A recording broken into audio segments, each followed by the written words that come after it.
لكنهيه وقاعده تفرطي في ابنك ما دير العسل. حطيت لكم لا فيديو تاع العسل والبولان والشهده.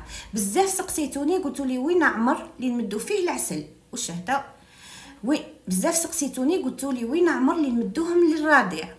ديما نقول لكم مي كاين دي زابوني جدد مازال بالك ما وصلتهمش المعلومه، البيبي ما نمدولوش العسل وهاد المشتقات تاعو حتى يقفل عام، وكي يقفل عام نمدوهم بشويه. علاه؟ باسكو فيهم بكتيريا ما يقدرش يقاومها البيبي، ما عندوش مناعه ضدها.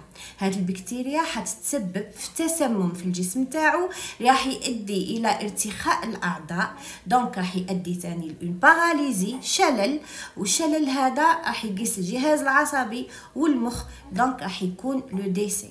ماشي على جال شويه عسل تريسكيو بحياه البيبي تاعكم. دوك تخرجوا لي اللي قاعدين تقولوا حنا تربينا بالعسل وانا بني عطيتو العسل وعجوزتي تمد العسل، هادو واش نجاوبكم؟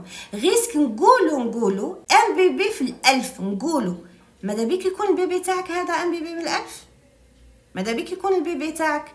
لكن هي وقاعده تفرطي في ابنك ما دير